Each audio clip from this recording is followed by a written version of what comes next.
Today's matchup. Here's John Davis and Chad Andrus.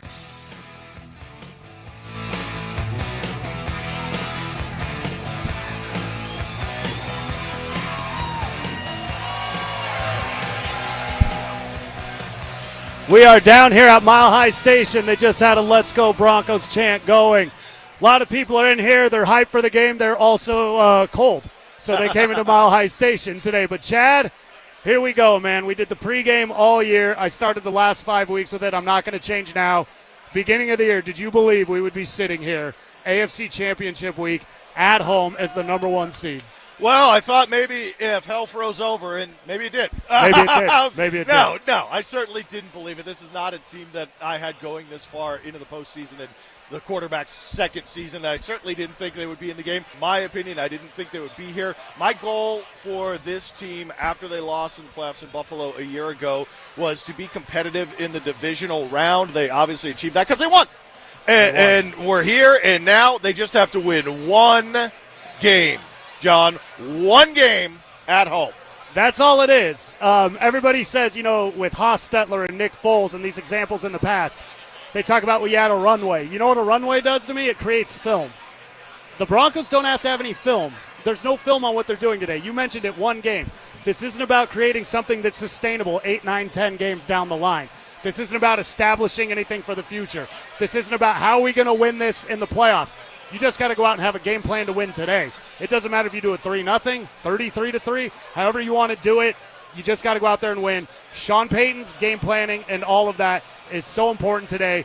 One thing, though, is when the Bo Nix news came through, you and I were texting, we didn't completely crash out like everybody else did over this news. Not saying it's ideal, not saying we're fine, but also it wasn't all everything's over once we heard Bo Nix was out. No, not at all. I think you and I were calm, cool, and collected, and I think we reacted the way that Sean Payton was trying to elicit the same reaction from the fan base and, most importantly, his players. To be calm, say business as usual. Stiddy will be ready. He's going to rip it. Let's go. There are a lot of reasons why, and, it concerns me a bit how many people have jumped on the bandwagon and are supremely confident now. Right. But here's the thing. You can have the confidence and the belief that the player has the ability to play well. It doesn't mean that they're guaranteed to do it in the game. Mm-hmm. Because Justin Herbert and C.J. Stroud had the ability to play well, and the Patriots ate him alive.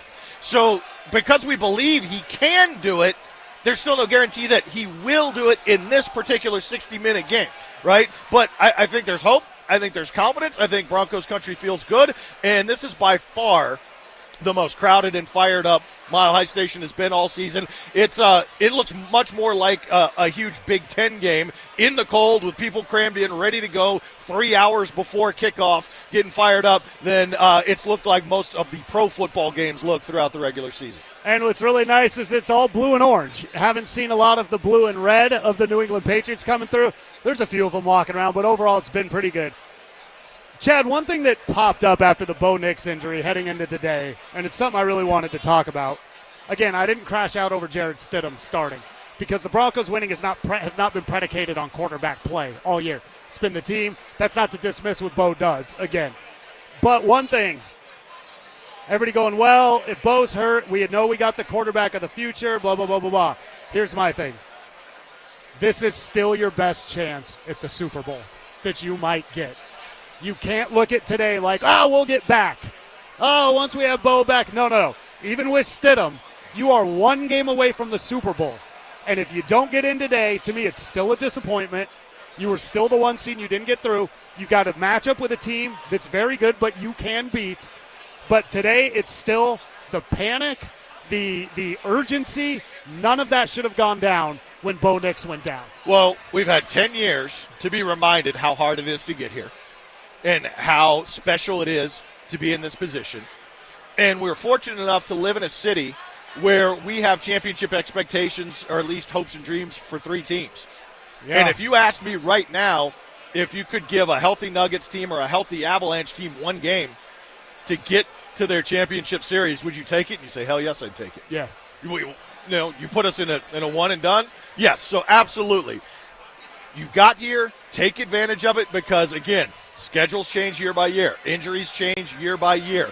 The kind of breaks you get year by year. The weather you play in changes year by year. Other teams, other coaches, other players. Other teams have things go their way.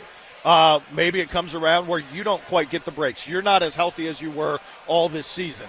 I know that's a crazy thing to say now when your quarterback is out for the AFC Championship game and you played without Pat Surtain, you played without Luke Wattenberg and Ben Powers and on and Pat Bryant and yes.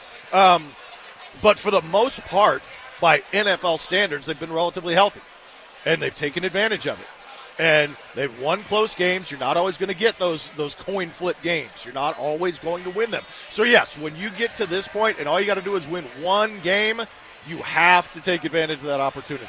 One game at home, and I think it's an advantage that he hasn't played yet. I don't know how much an advantage it would be that Jarrett Stidham had played. Again, you'd establish more film. Look, the more film teams got on Brock Osweiler, the less effective he became. The more film teams got on Tim Tebow, the less effective he became. The more film they got on Drew Lock, the more film that they got on Trevor Siemian. The Broncos, those guys kind of fizzled out. It ended up not working. The tendencies are not going to be there on film. I'm not saying this is ideal. He hasn't thrown a pass in 2 years. I understand all of that. But I'd rather look at this in one game and say we just got to get through this one than week 10 saying how do we get this going from here through the playoffs. So the question I have that I don't think you can answer, I can answer, anyone can answer until we see it, is the X factor for me is Josh McDaniels has experienced all of his tendencies. He's coached him through the good and the bad of his tendencies. He's coveted this player. He specifically wanted to coach this player. He tried to sign him this past offseason back to the Patriots. So the question I have is, have any of those things that are most, personally, intimately known by Josh McDaniels changed the last 3 years under Sean Payton? That's a good question. Will anything be different than the quarterback McDaniels knows? Because Payton even referenced it this week when talking about Stidham, saying, I know the way he was coached in New England. So is that meaning he was confident in bringing him here because he knows he was coached well by someone who is a good offensive coordinator and works well with quarterbacks? Or he says, I see an opportunity to build on that and do different things, right? Is it a little bit of both? Like, those are the questions we don't have an answer to, and I don't think even, unless we see something drastic or dramatic today that indicates otherwise, we're not going to know unless there's a larger sample size. Yeah, I think it's a combination of both those things. Here's one thing that I do find interesting about that. Who is Josh McDaniels' mentor? Bill Belichick. Who's Bill Belichick's mentor? Bill Parcells. Who's Sean Payton's mentor? Bill Parcells. Stidham has only been in this style of coaching environment, which is predicated on curmudgeon, which is predicated on the better we do, the worse the mood. Do your job and quit making it's up. So I think there's a talent set, and I think Sean Payton also liked that Stidham had been in that harder coaching, that kind of demanding environment, the Parcells tree, because Sean is very protective of Bill Parcells. They still talk, and Bill Parcells is one of the guys. People always think Phil Simms started 2 Super Bowls. He did not. It was Jeff Hostetler. One thing that happened, sweet mustache. Dave Wyman of the Broncos on Monday Night Football hit him in the trachea on Monday Night Football, Broncos Raiders. But the way they won that game, it was wide right. It was not It was not Hostetler throwing for 400 yards. They won a tight game. Bill Belichick coached a defensive masterpiece for the Giants that day. That's why they won. They were able to kind of know what to take away. Hostetler executed enough. So it's going to be interesting today, Chad. I'm going to spoiler alert it. Jarrett Stidham, I don't know how much of a point he has to prove today, but you know what? Our point to prove segment, we've had an MVP of that segment all year, and it would be ridiculous to not have him in that segment on AFC Championship. Who with the Broncos has the biggest point to prove? I think you all know who it is, but we'll get to that next. How will Sean Payton scheme things up for Jarrett Stidham? Will the Broncos defense find ways to generate more turnovers? We'll react to it all in the Fan Football Postgame Show, live on game day starting at the 2-minute warning. Denver Sports 104.3. The Fan. Since 1985, Poppy's has been South Denver's neighborhood gathering place where familiar faces, great meals, and hospitality come together. Craving tender, slow-roasted prime rib? That's the house specialty, and we've got it every night. Looking to unwind? Stop in for happy hour from 2 to 6 for unbeatable drink and appetizer specials. And don't miss our weekend brunch served every Saturday and Sunday. Come see what Denver has known for years. Poppy's is the place to meet. Peyton Manning here. Throughout my football career, staying healthy was a big priority, but bumps, bruises, and injuries were part of the game. And for me, it's not just the clinical excellence and expertise that sets a medical team apart. It's also the compassion, kindness, and empathy they show. At Common Spirit Health, healing is quality care and human kindness. And my friends at Common Spirit are teaming up with their partners to spread human kindness and create healthy communities. Common Spirit Health. Hello, human kindness. This message comes from Viking, committed to exploring the world in comfort. Journey through the heart of Europe on an elegant Viking longship with thoughtful service, destination-focused dining, and cultural enrichment on board and on shore. With small ships that bring travelers closer to the destination, there's more time to explore. And every Viking voyage is all-inclusive, with no children and no casinos. Discover more at Viking.com. You're still connecting, still loving, still... When times got tough, George Bailey stood by his customers in every way he could. Alpine Bank believes in those same values. We believe that caring about you, in good times and in tough times, caring will enable your family, your business, your community, and our nation as a whole to prosper in ways we've never seen before. Alpine Bank believes, we know, that all our futures depend on one thing: caring about one another. Alpine Bank, committed to Colorado and you.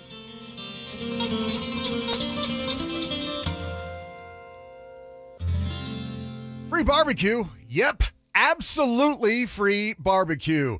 Hey everybody, Dan Jacobs, the barbecue lawyer at 303 Law 4040. It's 2026 and we are taking our free meal program to the next level. And I want you to help spread the word with me if you can. I got a brand new smoker and this thing's a beast. It's over 6 feet tall, so we can cook that 1,000 pounds of free barbecue each and every month. Here's what you do. It's Eastern Hills Community Church, 4 to 6 p.m. every first and third Thursday. I'm smoking up delicious pulled pork or my addictive copycat Chipotle recipe, and we're serving it up for free. You just get in line, you pop the trunk, we put free groceries in your trunk, and then we ask you how many meals you need for the night. It's that simple, no questions asked. It's at Smoky Hill and Arapahoe Road every first and third Thursday, 4 to 6 p.m. Help us spread the word, and if you have any questions, you can always call me. The barbecue lawyer's number is 303 Law 4040. Live from Mile High Station, it's the Fan Football Pregame Show on Denver Sports 104.3 The Fan. Previewing today's matchup, here's John Davis and Chad Andrus. It's time to skate your case. More of me and less of you. My takes are better than yours. So speak your truth. You can't handle the truth. And prove your point. It's not what you know, it's what you can prove. Here's John Davis and Chad Andrus with their points to prove.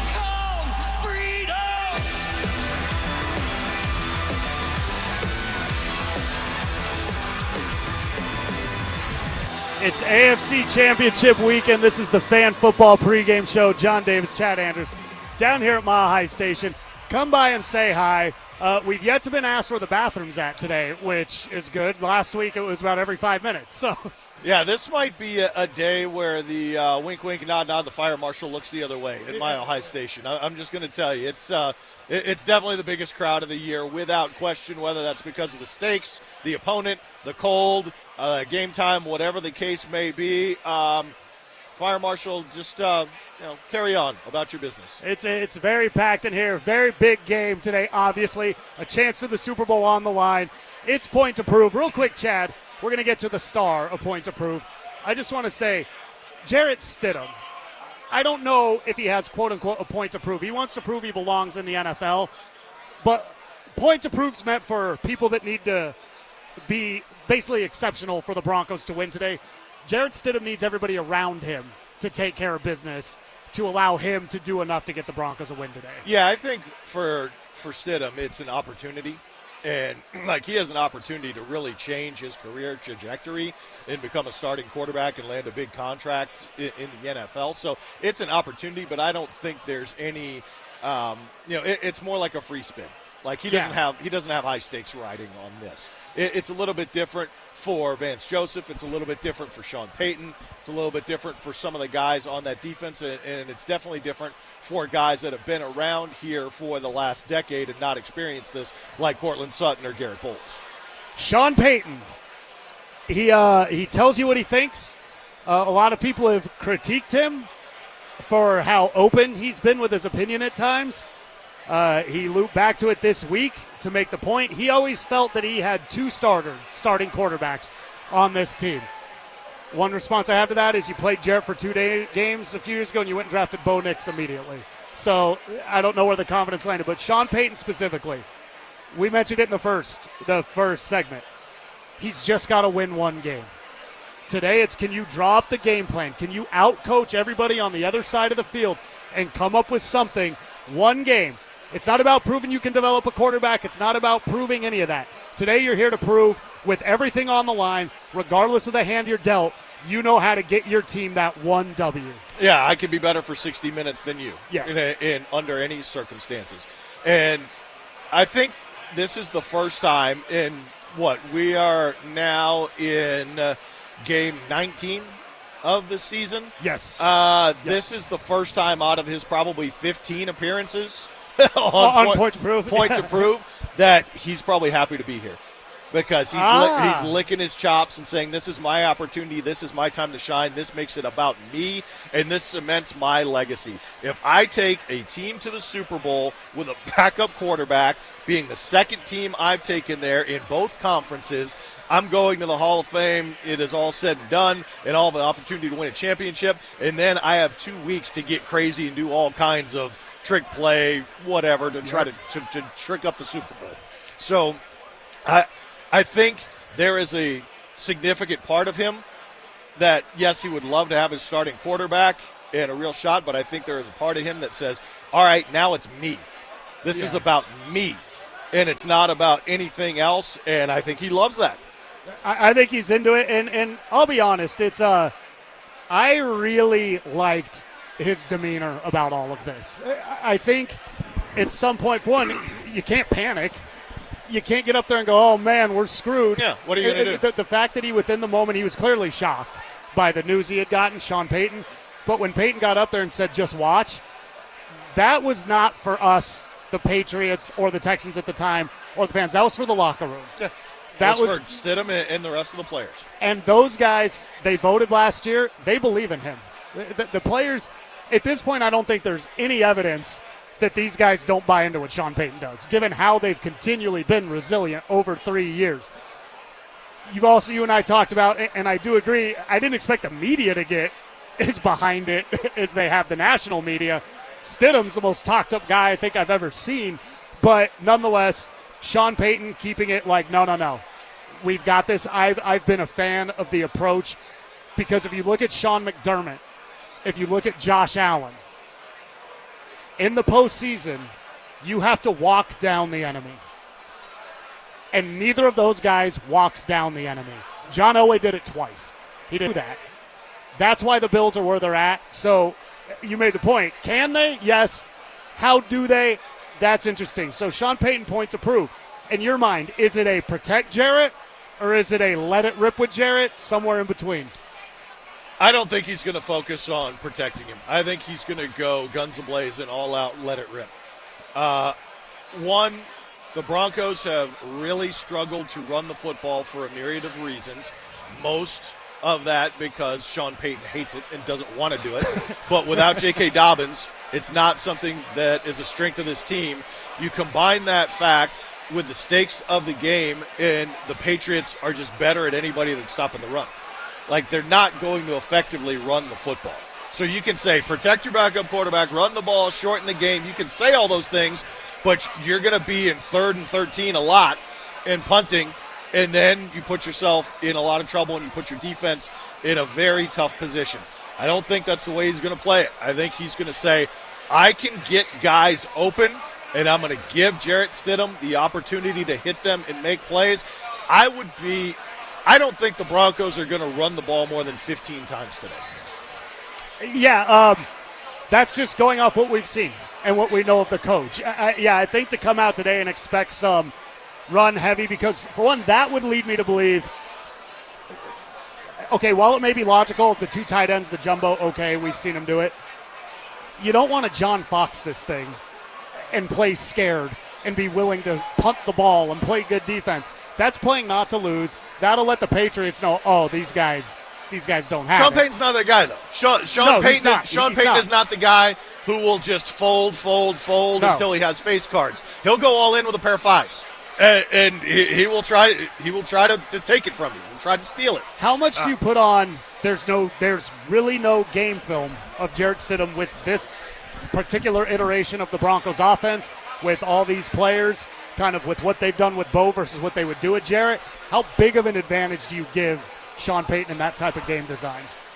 I don't think the film has a lot to do with it. I don't think you're going to change what everybody else does dramatically in 7 days. So I think everybody may see on film is they have to be careful that their eyes don't fool them on where the ball is going.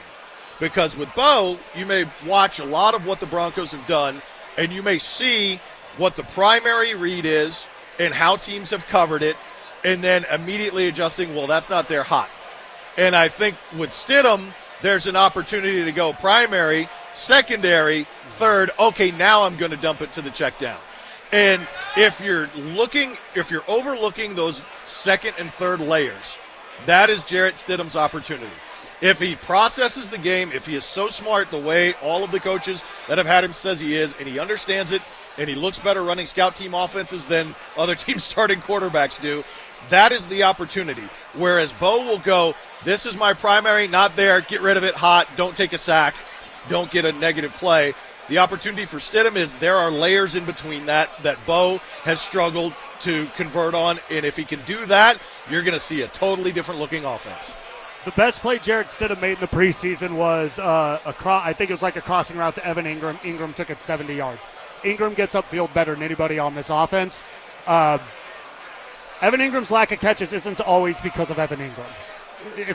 Sometimes he's open and the ball doesn't go to him. But he's not the primary target, so it's never looked at. It's never a consideration.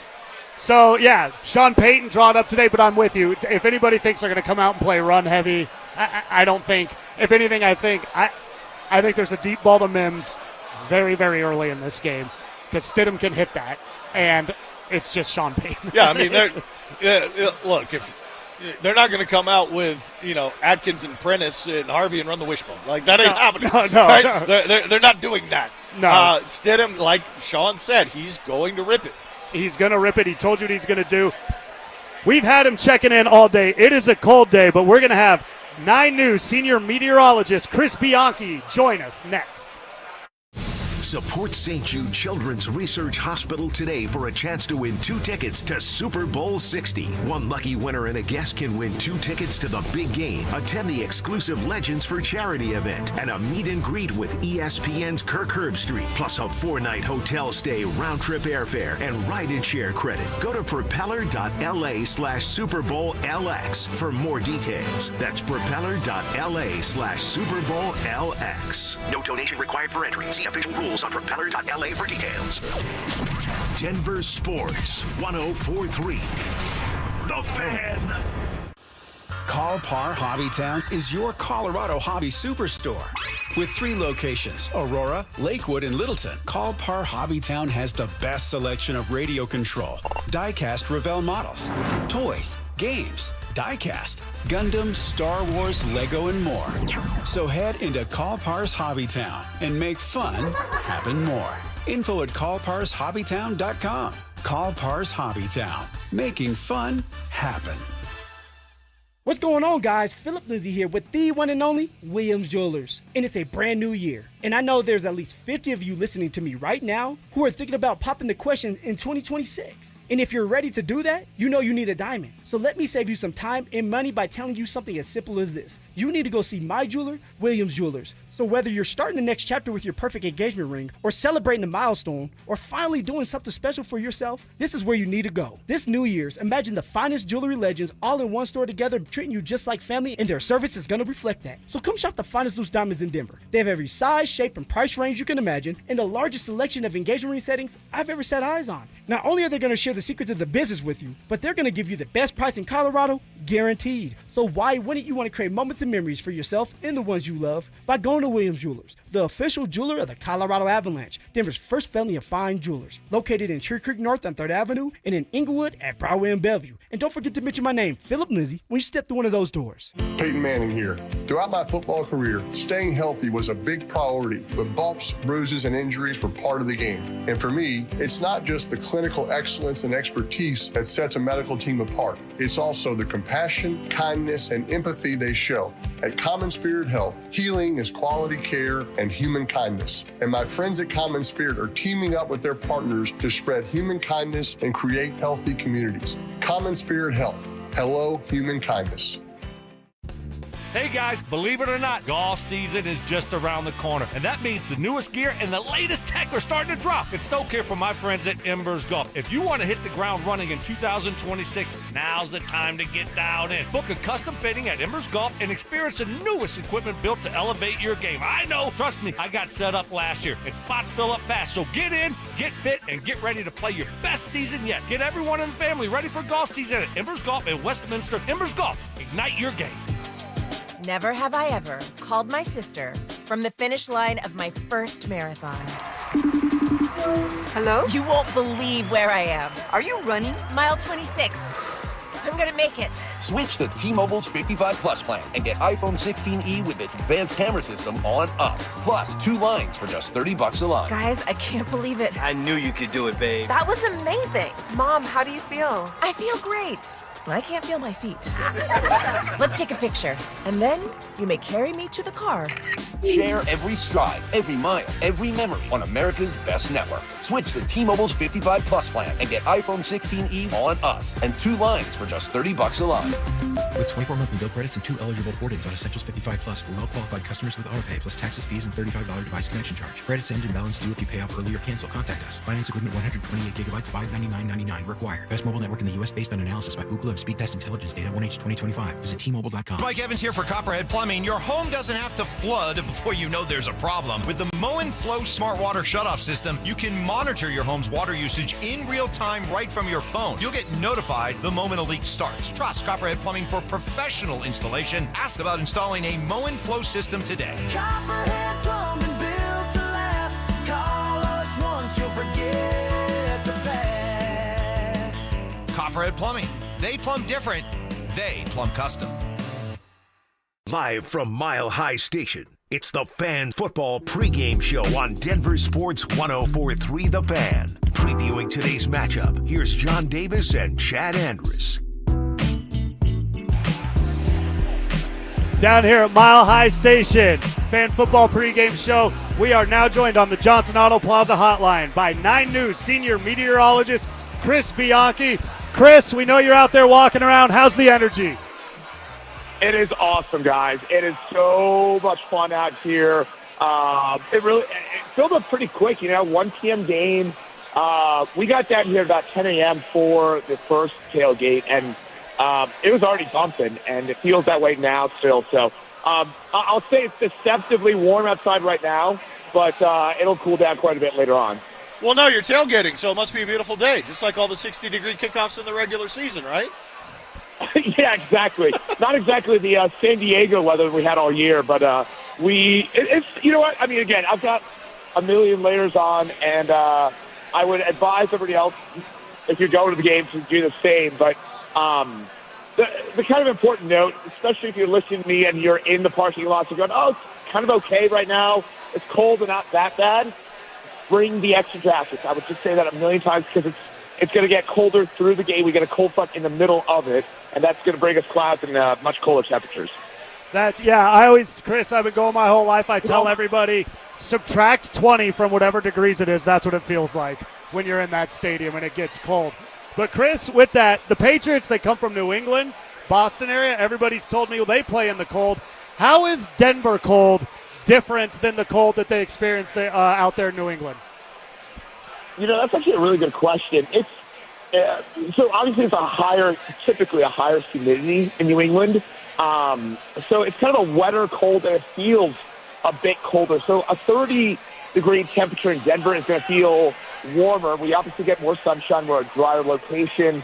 And so as a result, 30 degrees in Denver versus Boston, I can tell you firsthand, I went to school in Boston, and a 30-degree temperature in Boston is 8 million times worse than it is here. Ours are nice, honestly.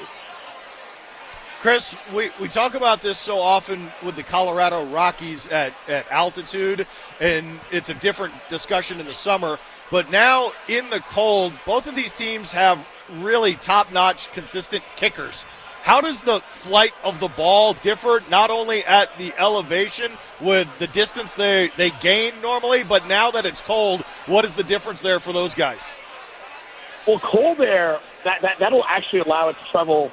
I mean, we're talking microscopically further. I will say that in the second half, the thing to watch for in the kicking game is that we're going to get a cold front that moves through about halfway through, right? So right now, we're in the low 20s in Denver, which, again, if you're standing outside, you're going, okay, it's cold, but it's not brutal. We get this front. It's a secondary. It's a true Arctic front, and that is going to kick up the wind for the second half. So, again, what we're seeing right now is going to be different in the second half, and it'll likely lead to some snow. The last time we had snow in a home game, and it was only snowing in the second half, was the Patriots-Broncos game back in November of 2015 when C.J. Anderson ripped off that overtime run. That was the last time we had that, so hopefully similar vibes for today. But, again, I really want to reemphasize that. Also, again, that wind, it's not going to affect things now. It's not going to affect things for the first half. That wind probably does kick up enough to mess with long kicks, 50-plus yarders, punts, things like that for the second half. So does that mean if you win the coin flip, you want to be going towards the south end zone in the fourth quarter? Well, so wind here is a trick, probably, but wind here is tricky, right? Especially at stadiums. And just to be transparent about it, you would have to run all sorts of experiments on the stadium itself to figure out how the swirl works. But stadiums, because they're big, they're tens of stories high. They create their own weather in a sense. So wind is usually not super consistent inside of a stadium, especially at field level. So that's a long-winded way of me saying yes with a giant asterisk. We're talking right now to 9 News senior meteorologist Chris Bianchi. Chris, we've talked about the cold. We've talked about the altitude. Together, can they have a different effect on the body than if they're just dealing with one? Let's say you're coming from, New England, and it's colder and it's cold like it is here, and you've got to deal with the altitude. Does the combination have a different effect on the body that you're aware of? It's a good question. I would imagine it would. For the Patriots, another thing that kind of caught me off guard, I'm sure you've all talked about this already, they only got in yesterday afternoon, around 4 or 5 o'clock. Yep. And they, so they haven't really had much time to adapt to that. That's quite a bit of change for the Patriots to go under. And I'm not a doctor or anything like that. I'll just say that is, I would have thought for a game like this, they would have come in on Friday. That would have been my thought, because that gives you a day to adapt to the altitude. And it is a real effect, right? We all know that. It does make a difference in the second half. The weather will change in the second half. I would think that it will have an impact for sure. Chris, there's a lot of people that may now just be leaving. They're planning to arrive right at game time. Give them the rundown of how you are layered up if they're trying to make the final decision on what to wear, what to bring, and what not to bring. Yeah, if you are listening to me and you're in the parking lot, listen up, because I really do want to get this across.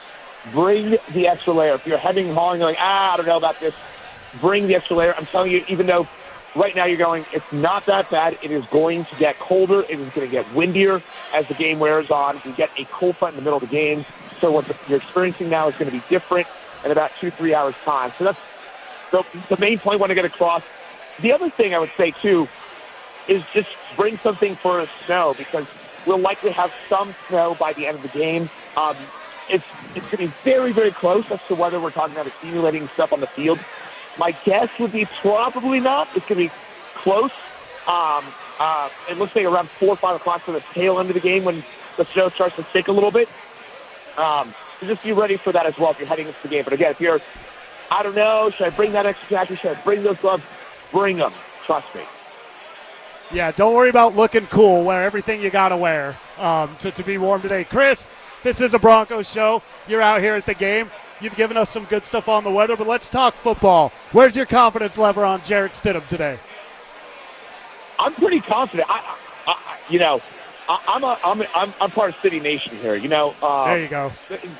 I really think they're going to get it done. I don't know. The Broncos, they seem to just thrive, right? I mean, there is an emotional aspect to it, right? I mean, when their backs are against the wall, they regularly exceed expectations. I love that they're home dogs, and I think they're going to get it done, and I think the defense will get it done. They need a lot of things to go right, but I think they're going to win today. Chris, no real question here, but I figure I'll pass it along while we still have you to see if you have a reaction. Patriots receiver Mac Hollins did arrive at the stadium in his normal routine, walking in barefoot.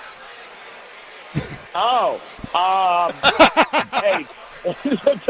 I mean, hey, he's done it in Orchard Park with a foot of snow there, right? I think he did that for one of those crazy snow games in Buffalo. Yeah, he did.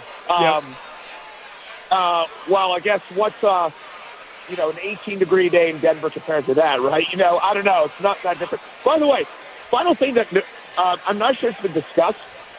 If this game was in Boston, this would be one of those crazy Buffalo-like games where you're talking about a foot of snow. It is absolutely dumping snow in Boston right now. And if this game was the other way around and the Patriots hadn't lost to the Raiders week 1, that this game would obviously be in Foxborough, and it would be one of those games where the snow would be piling up at like 2 inches per hour.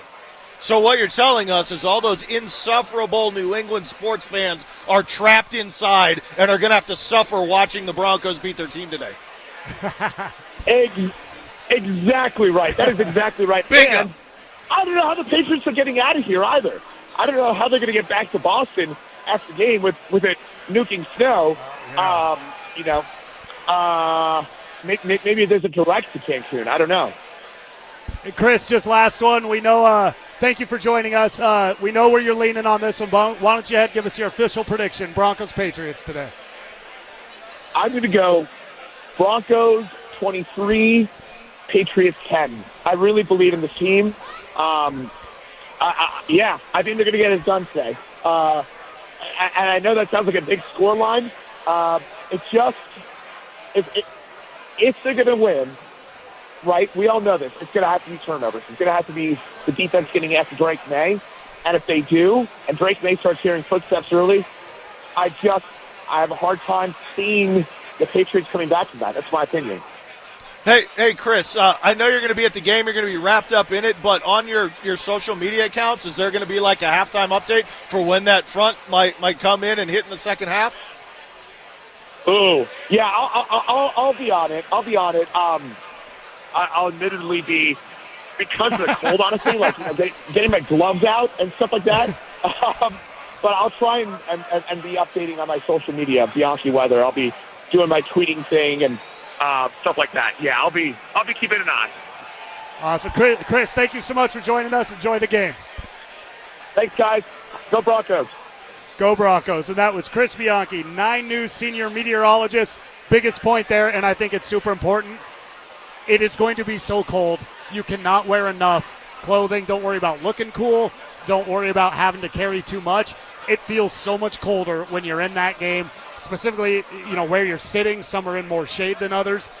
Be safe. And if it gets cold and unbearable, leave. Go Yeah, home. yeah. And to recap what he said, okay. If there's anybody that is hedging with their ticket about not coming because it's too cold and you have an extra, he said to come by Mile High Station and say, Chad, you can come into the game with us. We've got a seat for you because, my significant other, my family member didn't want to go because they were going to be too cold. Yeah, come give your ticket to Chad Andrus. We are here at Mile High Station, Fan Football Pregame Show. We are a little over an hour from kickoff of the AFC Championship. The best unit on the Denver Broncos, the most celebrated unit, came out big last week, or did they? And do we trust them today? We get into that next. Peyton Manning here. Throughout my football career, staying healthy was a big priority, but bumps, bruises, and injuries were part of the game. And for me, it's not just the clinical excellence and expertise that sets a medical team apart. It's also the compassion, kindness, and empathy they show. At Common Spirit Health, healing is quality care and human kindness. And my friends at Common Spirit are teaming up with their partners to spread human kindness and create healthy communities. Common Spirit Health. Hello, human kindness. How about a simple New Year's resolution, one that even I could achieve? Reverse the clock on hair loss with Advanced Hair's simple one-day FUE treatment. You will feel more confident and more youthful when you witness your own natural hair growing into those places that have been balding or thinning for years. From Advanced Hair's breakthrough technology to their highly experienced team, there is no one I trust more in hair restoration. Their simple FUE treatment begins to regrow your own natural hair the very next day, and your new hair is backed by the Advanced Hair Guarantee. I know from personal experience, Advanced Hair's exceptional standard of care makes your comfort and your results their top priority. And 250 free hair grafts. Call 720-459-HAIR. That's 720-459-HAIR. Discover what meeting your resolution could look like with the before and after pictures at advancedhair.com. HelloFresh helps you cook fresh, delicious, wholesome meals every weeknight for a healthier you in each bite. This is more than just dinner. It's feel-good made from scratch. HelloFresh, nothing hits like home cooking. Try now at HelloFresh.com. Between groceries, travel, and higher prices, it's easy to feel overwhelmed, especially if you're already relying on credit cards to cover the basics. If that debt is piling up, you're not alone. If you're a homeowner, you might have considered reaching out to American Financing, but hesitated because you don't want to give up your low mortgage rate. That's why American Financing created the Smart Equity Loan, a simple, smart way to get your finances back on track without giving up your low mortgage rate. Unlike a HELOC, which can fluctuate with the market, the Smart Equity Loan offers a fixed rate, so you'll have one predictable monthly payment. It lets you use your home's equity to pay off high-interest debt, free up your cash flow, and still keep your existing mortgage intact. There are no upfront fees to find out how much you can save. Call 303-695-7000. That's 303-695-7000, or visit them online at americanfinancing.net. NMLS 182334, NMLSconsumeraccess.org. Hi, Dan Cicchini with Dunright. Great pricing options and bank financing? You bet. Kitchens, baths, counters, and floors, finished basements, windows, and doors. Done right since 1985. You have our word, we'll treat you right at Done Right. Visit drhi.com. Thanks. Hey guys, your boy Mark Schlereth here from my friends at Xfinity. Now, when Team USA is on, you can almost see the moment when the kid starts believing, hey, I could be next. Now, while Xfinity can't guarantee that, they can guarantee something super important. That's your internet price won't change for 5 years. No contracts, no commitments. So, while your kid's ordering online or streaming highlight reels, your Xfinity internet price won't change. It will not budge. And who knows, by the time the next Winter Olympics roll around, your kid could be getting fitted for their very own Team USA uniform. And guess what? You'll be paying the same price for reliable Wi-Fi. And there's even more to enjoy with Xfinity Gold Medal Celebration. Now through February 22nd, get our best price on gig Wi-Fi for 5 years guaranteed, just $50 a month. Plus, get Peacock Premium included for 10 years. That's a $10.99 value each month. Xfinity, imagine that. Proud partner of Team USA. Restrictions applies. Requires paperless billing and auto-paid with stored bank account. Taxes, fees, extras. Actual speeds may vary. Live from Mile High Station, it's the Fan Football Pregame Show on Denver Sports 104.3 The Fan. Previewing today's matchup, here's John Davis and Chad Andrus.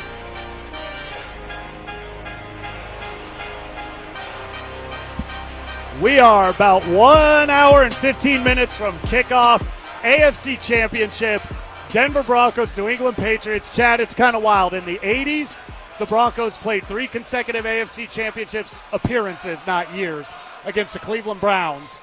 And now this is our 3rd consecutive appearance where the Broncos are playing the New England Patriots. Well, they won all 3 against the Browns. They're 2-0 against the Pats. I'm just going to say. And that's important. Also, big happy birthday to our guy, Mark Schlereth. It's his birthday, which means we are celebrating the anniversary of Super Bowl 32. The Broncos beat the Packers on January 25th. It's a pretty good day for the Denver Broncos. Hopefully they keep that momentum going. Not only that, yesterday was the 10-year anniversary of the last AFC Championship. Yes, it was. The last Manning over Brady here. That was yesterday. And then, we're 2 days away from the anniversary we don't want to talk about, which was, the 20 years of the Steelers game here. Yeah, that game sucked. That game was kind of different. This game versus all of those is nobody's expecting us to win. I mean, a lot of people have propped it up, but the Broncos are the underdog. They're not coming in a big favorite. I think they might have been an underdog to the Patriots 10 years ago. I don't remember what that line came out of. But, Chad, much like 10 years ago, do you remember? I don't. Well, they were the number 1 seed, right? To get the Patriots home, so here. They probably they were favored because this is the only time, this is only the second time you've ever had a number 1 seed as an underdog at home in an AFC Championship. So it had to be, it might have been 1.5 or something really close with Brady Manning, but they were favored. But anyway, the Denver Broncos, the defense has been, everywhere you go, this Broncos defense, this Broncos defense, this Broncos defense. They have not looked good since before Thanksgiving. They looked good last week turnover-wise, but outside of that, the Bills were able to do what they wanted to do. However, they didn't allow any deep passes last week. The Bills were like 0 for 5 deep. They got their turnovers. That is Josh Allen. That is James Cook. How did you rate or feel about the Broncos defense coming out of that Bills game? Not great. Okay. The turnovers are amazing. Turnovers are the reason they are here. It's the reason they won the game. I think the Alex Singleton hit that forced the fumble on James Cook flipped the game. Otherwise, you're looking at being down, 14-3 or something, and probably buried and cooked in that game. Turnovers changed everything, right? So where they just did whatever they want, and they weren't going to get stopped. And if you're being honest about it, Josh Allen had a wide open tight end at the 10-yard line to win the game and end it, and he missed it. Yeah. The one thing I will say about this, and it doesn't sound right when it comes off the tongue and when it hits your ears, because Josh Allen is the reigning MVP of the NFL and Drake May is his second year. Drake May is a more accurate passer than Josh Allen. Yes, he Drake is. May was the most accurate tight window passer in the NFL this year. If he has that opportunity with a tight end at the 10-yard line in the final 30 seconds of the game to win, he's going to hit him in the hands or in the numbers. So the defense, to me, the narrative that they're a great defense, I'm sorry, I hate to say this, it pains me, it has been proven false. They are an elite pass rush. They are not a great defense. Yeah, I think given how it's looked since Thanksgiving, it's hard to kind of push back on that. It really, Mariota, Trevor Lawrence, Jordan Love. Mariota's not an elite guy, but both Samuel and McLaurin, they had some guys there. The Broncos have not been able to get off the field, this defense. The concern there to me, is not talent. It's the guy calling the defense, because it appears to not have any answers. And that's been my big concern going into today. Drake May, while maybe a better accurate passer than Josh Allen, does not have the pocket presence of Josh Allen. The escapability, I think he's good at it. I don't think Drake May's really particularly bad at anything. No, I think he's a tremendous athlete. He is a Bo Nix type of athlete, but a much more accurate passer. Yeah, so this is a good quarterback, and they're going to draw it up. They're very good in the intermediate game with is Rice and Travion Henderson, those two running backs. They've got Hooper, and they've got Hunter Henry. They've got very capable tight ends, and the intermediate's where the Broncos struggle. And that's my biggest concern today. It's not the deep ball. They don't get beat on the deep ball. It's not the pass rush. They don't get beat. Their pass rush is fine. It's when these teams pick up 15 yards, 15 yards, 15 yards. And I've yet to see the Broncos stop it. So today, with that, Drake May has to be uncomfortable right away. And that's really, this is going to have to be Nick Ben. It's the names you and I bring up. It's 4 of them, though. It's Benito, it's Cooper, it's Allen, and it's John Franklin Myers. The only combo of 4 players, second only ever, to have back-to-back seasons where all 4 have 7 or more sacks. It's only happened twice. These are the 4. they kind of just have to make this so uncomfortable that Drake May gets so frustrated, whatever's downfield becomes irrelevant. Yeah, especially because Keyshawn Boutte has been ridiculous on the deep downfield balls and the one-on-one coverage. He can't have time to release that throw. The challenge I think the Broncos are going to have is, one, the Patriots are excellent at running the football, and the Broncos stink at stopping it. Mark Schlereth has been begging for this, and he's right. They have to try something different to stop the run. Because if they can't stop the run, the Patriots are going to hold the football. The other element is, even if you're preventing that deep ball and you're not letting that huge big play one-on-one matchup with Boutte or Diggs or whatever, Hunter Henry can eat in the middle of the field. Because what teams have done to the Broncos since Brandon Jones got hurt is they forced Hufanga into coverage. So he can't be that wrecking ball coming downhill to contribute on the running game. He can't come up and blow up plays, within 5 yards of the line of scrimmage. They're forcing him to cover, and it's making a big difference in the effectiveness of this defense. So this is a tough task for Vance Joseph, because we've asked all year, we asked last week against Buffalo, for him to play to his strengths and do what they've done best all year and play press man coverage and stick with what they do best. Don't sit back in zone and let a guy pick you apart. But there are levels of this that they have to try something different because it's not working. Is it too late to try something different? No. Okay. And you're starting a different quarterback. I don't think it's too late to try something exactly. different. And that's the thing is Vance, and I don't know if Peyton sits him down. I don't know what happens, but hey, man, we are getting diced every game. Every game your defense is playing bad. They're giving up tons of yards every single game. I get that we don't have Brandon Jones, but we've got these other 10 guys that are good, and Brandon Jones' backup isn't terrible in P.J. Locke. The concern is Josh McDaniels. Now, Josh McDaniels, like Vance, other than being a former Broncos head coach that was wildly unpopular as a Broncos head coach, if you can get Josh's play calling off rhythm, his adjustments I don't think are as strong as his game planning. I'm not saying he can't do it or he's terrible at it, but his mid-game adapting, it's not his strength is rhythm. He's a front runner. Yes, he is. His strength is rhythm. His strength is on time. His strength is they're giving us what we want. So early on, you have to make Josh McDaniels uncomfortable and force them into doing things. And really what you need to do is force Will Campbell to go to the sidelines and go, this guy, Nick Benito's ruining my life. Can you please help me out? And that's very likely to happen. I hope it happens in the first quarter. So they're scrambling for the entirety of the game, and it's not waiting until the end of the third quarter, fourth quarter, when the snow starts falling for that to have an impact. Drake May has not played great. I know some people say the tape in the postseason, he has played two great defenses. The Patriots, I think, have proven in the postseason they're not some product of a fluff schedule. I think they're a very good team. I think they should be here today. He's on the road. When Drake May turns it over, you have to take advantage. If he turns it over, you have to take advantage of it, because last week you did early on, but you got field goals, and then you didn't even get anything off the P.J. Locke. The offense has to capitalize on short fields today and momentum. But that's the one thing that neither the Chargers nor the Texans did. Right. Because Drake May fumbled 4 times last week and threw a pick against the Texans, and they gave it right back every single time. He fumbled twice and threw an interception against the Chargers.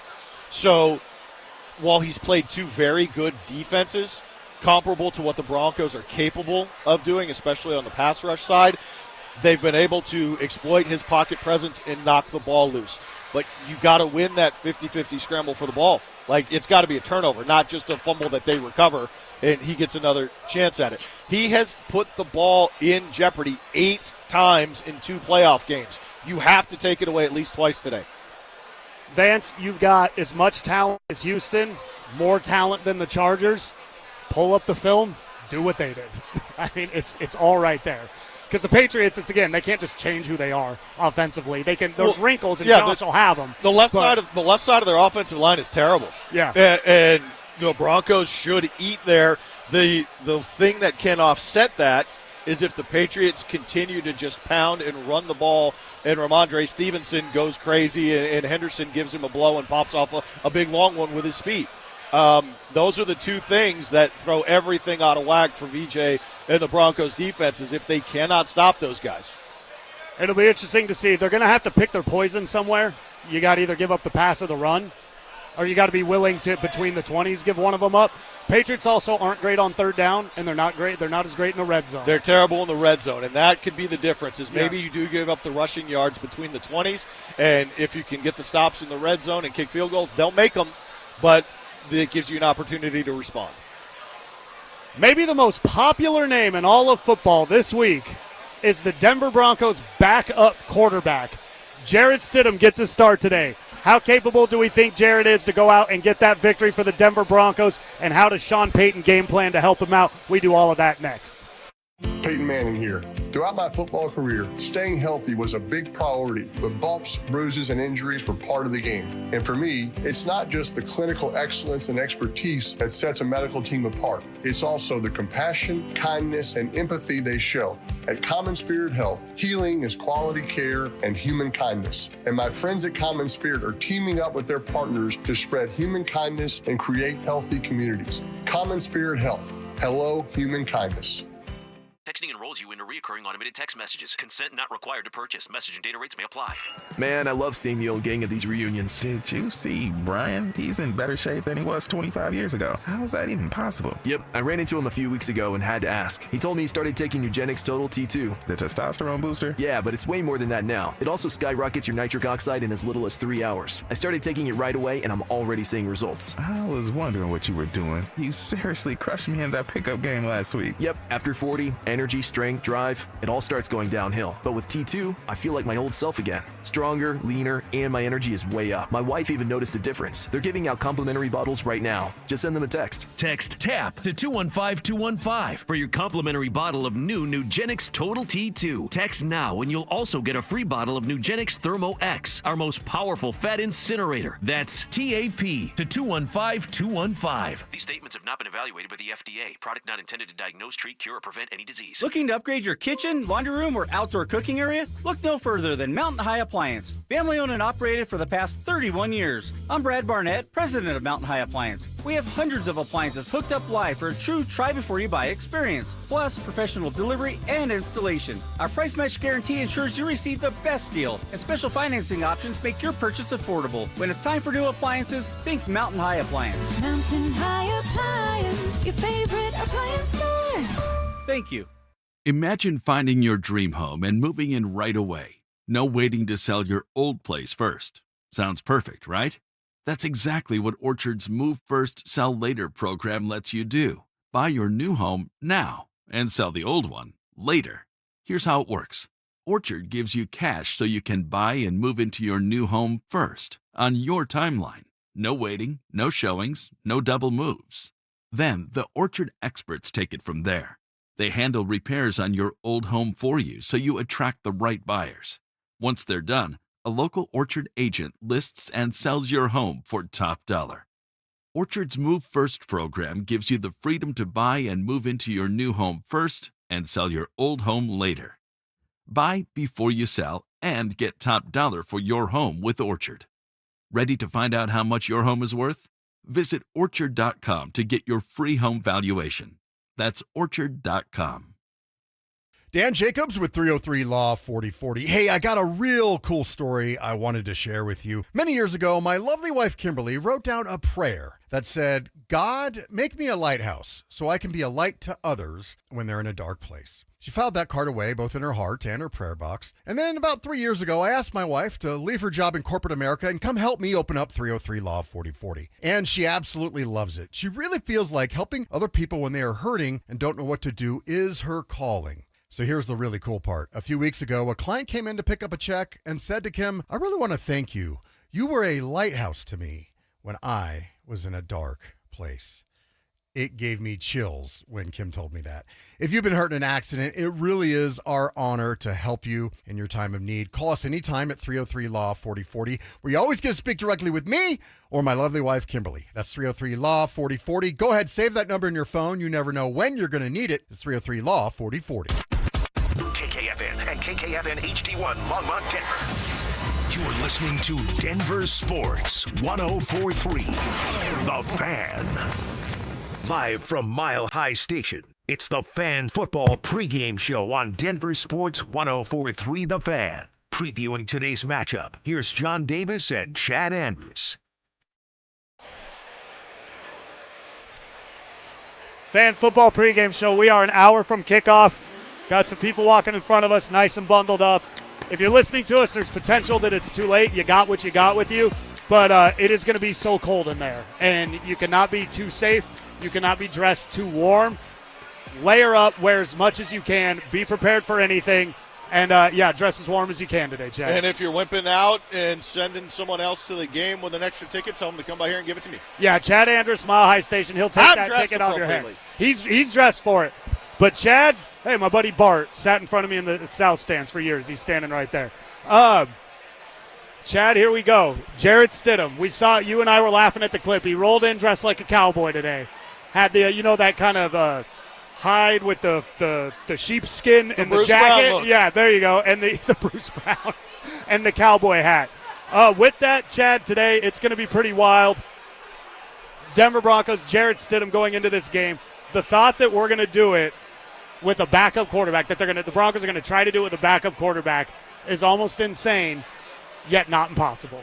No, definitely not impossible. And I think the biggest indicators are that two guys who are very highly regarded as play callers and offensive minds in the NFL both believed in him and both saw it from the start from college. And that's Josh McDaniels and that's Sean Payton.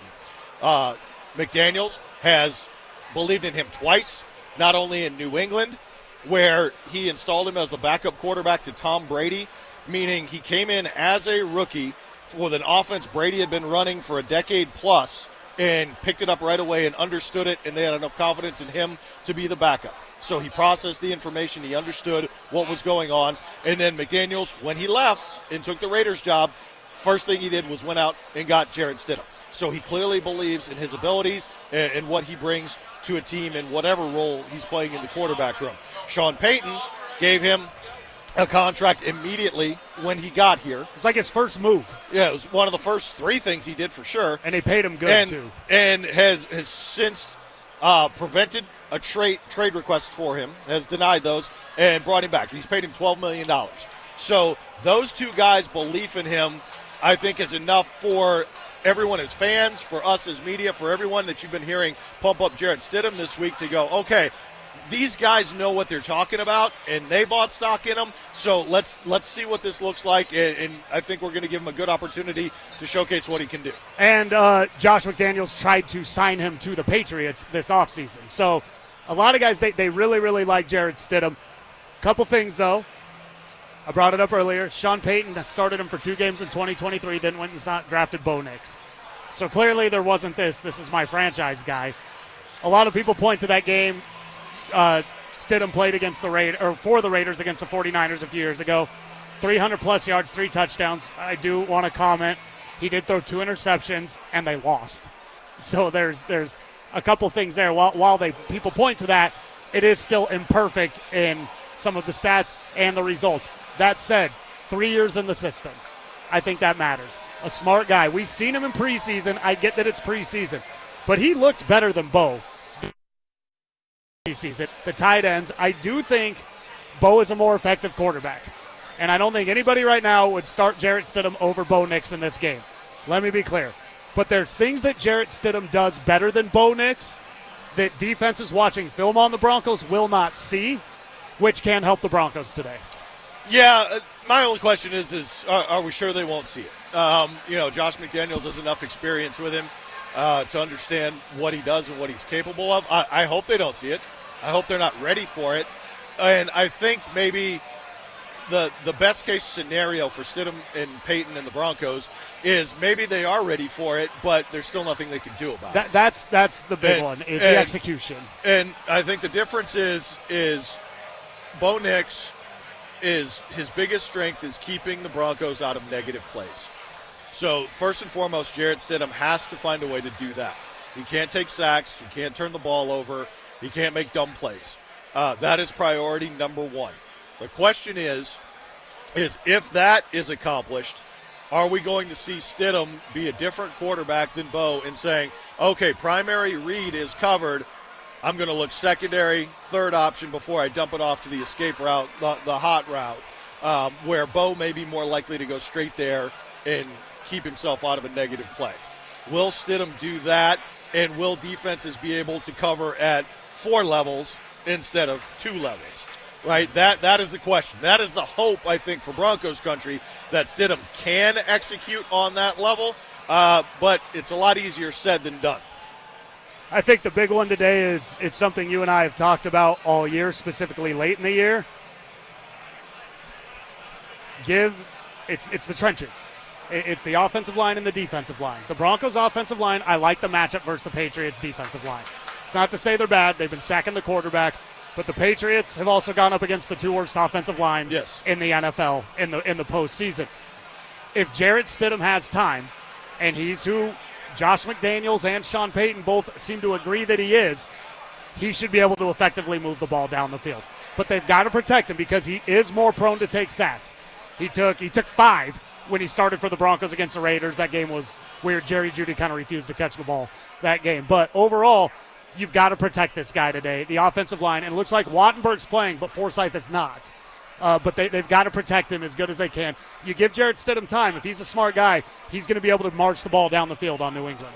My only question is all those things we're talking about as a second and third option in the middle of the field being there maybe more than it is with Bo, is Sean going to allow that to happen? After watching what happened to C.J. Stroud, after watching what happened to Justin Herbert, is he going to allow his backup quarterback to throw into traffic? Or is this going to look much like we saw early in the season with Bo, where every single route was either at or behind the line of scrimmage with those, easy releases or wide receiver screens, which I'm actually going to say I think they should do that today. It's one place where they can get to the Patriots. It's going to be that. But then the other things that we saw the entire first half of the season, a big reason why Bo struggled so much, is every throw was outside the hash to the sideline. Yes. Every single throw, because he wasn't putting him in a position to throw the ball into traffic in the middle of the field. And after seeing what happened to C.J. Stroud and seeing what happened to Justin Herbert and the turnovers that happened with the Chargers and the Texans, is he going to overprotect Stidham in that way that he did with Bo early in the season, say, we're only throwing hash to sideline or short at or behind the line of scrimmage. We're not going to throw to the middle of the field because too many bad things can happen. That's an interesting question. And luckily, the answer to me is in the first 2 words of the question, which is Sean Payton and the arrogance of Sean. Bo, you and I said it all year. I'm higher on Bo than you. You're not out on Bo, though. I think everybody can agree solid game last week. But recency effect will tell you that Bo was great the entire game. Bo struggled mightily until that game-leading drive at the end of the game. There was batted down balls. There was throws to the sideline. There was not a lot in the middle of the field. And Sean's play calling and Bo's execution, they were throwing the Broncos right out of that game last week. Now, it ended great, so we all kind of forget what happened. Winner writes the story. Winner tells you how it went. But with that, with Stidham today, it kind of comes back to, do they draw it up to where maybe he executes that stuff a little bit better? I do think that's a question. We just don't know what we're going to see out of him today, because the truth is, we actually don't know the level of trust that they have with Jarrett Stidham. We'll probably find out pretty early. I, again, expect a deep ball early. But getting rid of those sideline throws, getting rid of those plays, if Jarrett can step up in the pressure and not do that roll out back to the side thing that Bo loves to do, I like his chances to kind of convert differently than Bo Nix does. I also think we don't know the level of respect for the Patriots defense. Given the schedule they played and what happened the last 2 weeks against those terrible offensive lines, do they feel like all of that is real and the Patriots can dominate defensively and they're really scary and you have to protect everything to avoid bad negative plays? Or do they feel it's all fugazi because they were playing 2 terrible offensive lines in the playoffs and they were playing at home? Yeah. Right. So there's how much do we believe and have confidence in Stidham? How much do we buy into the Patriots' defensive performance as being real? That's an interesting, because Herbert was – people that listen to us probably hate us because we talk up Justin Herbert quite a bit, and you and I were quite shocked at what an awful performance. And he was not under duress in that game. They will lead you to believe Herbert was under duress because that O-line, he was not. He just flat out played bad. But maybe there was some looks that confused him. That's kind of the interesting thing right there. And they got a great cornerback there in Gonzalez in New England. Chad, we know the big name that's not playing today, Alex Forsythe. No, Bo Nix is not going to be in. But there is some interesting names that have popped up on the inactives, interesting names of guys that will be playing today. Who are these names? Fan Football Pregame Show, getting you ready for the AFC Championship. Chad and I, we get into that next. How will Sean Payton scheme things up for Jarrett Stidham? Will the Broncos defense find ways to generate more turnovers? We'll react to it all in the Fan Football Postgame Show, live on game day starting at the 2-minute warning. Denver Sports 104.3. The Fan. Peyton Manning here. Throughout my football career, staying healthy was a big priority, but bumps, bruises, and injuries were part of the game. And for me, it's not just the clinical excellence and expertise that sets a medical team apart. It's also the compassion, kindness, and empathy they show. At Common Spirit Health, healing is quality care and human kindness. And my friends at Common Spirit are teaming up with their partners to spread human kindness and create healthy communities. Common Spirit Health. Hello, human kindness. Meet Lee Platts, a renter whose possessions fill not only her apartment, but also the darkest corners of a mini storage unit. A land of both truth and fiction. Truth, everything inside is protected by Progressive. Fiction, one day Lee will fit into her clothes from senior year of high school. Renters, discover coverage for what you love and what you can't get rid of in Progressive's Protection Zone. Get a quote at Progressive.com. Progressive Casualty Insurance Company affiliates and third-party insurers. Chick-fil-A's new Frosted Sodas and Floats, it's a 10 out of 10. Hey, this is Lizzie, a team member at my local Chick-fil-A, and a little thing I love about the Chick-fil-A chicken sandwich and new Frosted Sodas and Floats is how well they go together. You will love having your favorite soda blended with our creamy ice stream to make a new Frosted Soda or Float. With the mix of the ice stream and soda fizz, it's so delicious, I call it Fizzalicious. Order a Chick-fil-A chicken sandwich and a new Frosted Soda and Float at your local Chick-fil-A restaurant. Real team member paid for their testimonial. HelloFresh helps you cook fresh, delicious, wholesome meals every weeknight for a healthier you in each bite. This is more than just dinner. It's feel-good made from scratch. HelloFresh, nothing hits like home cooking. Try now at HelloFresh.com. 2026 is shaping up to be an amazing year to buy a home in Colorado. If you've been dreaming about getting into your first place, upgrading for more space, or downsizing for a simpler lifestyle, now is a smart time to start planning. And the first step is easy. Get pre-approved. With American Financing, you can get it done in 24 hours or less, so you'll know exactly what you can afford before you start shopping. Rates have been dropping, home prices are steady, and more homes are hitting the market. You could score the right home at the right price and lock in a monthly payment that fits your budget without stretching yourself thin. And unlike renting, every payment you make goes toward your future, not your landlord's. And here's a misconception we'd love to bust. You do not need 20% down. Many buyers purchase with as little as 3% down. So if home ownership is on your 2026 goals list, let's make it happen. Call American Financing, Colorado's home for home loans, at 303-695-7000. That's 303-695-7000, or visit them online at americanfinancing.net. NMLS 18234, NMLSconsumeraccess.org. Wesley is a truck driver. I drive a truck, and I love what I do. A truck driver with IRS troubles. They told me I owed them $43,000. It got really bad. Quite a few letters in the mail. They were talking about wage garnishment, coming after my house, my car. Yeah, they don't play around. I seriously thought that I was going to lose everything. One sleepless night, Wesley finally made a call to Optima Tax Relief at 2 a.m. Kind of figured I'd get a machine, but I didn't. I actually got to talk to an actual person in the middle of the night.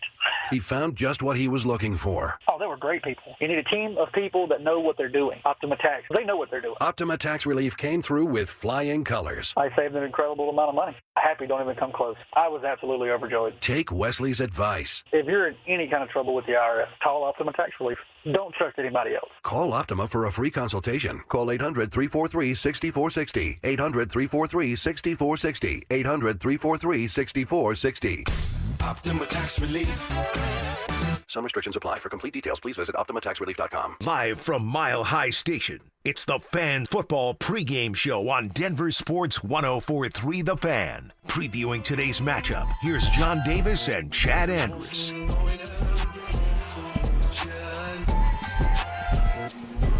Chad, everybody's clear now. Everybody stay warm up in there today. You cannot dress warm enough. It is going to feel so cold. And, Chad, I mean this when I say if you're in there and it's starting to feel too uncomfortable, it's okay to go home. It's okay to just get out of there. Soft. You're so soft in your old age, John. No, Can you imagine if they say there were 2,785 no-shows and then by the fourth quarter there's 10,000 people gone? Come on. It's not happening. That's why I said it. Nobody's going home. It's the AFC Championship. what an organization the Denver Broncos really are. They're going into it today ready to make history. It's time for our injury report presented by Flanagan Law. I'm going to start with the New England Patriots.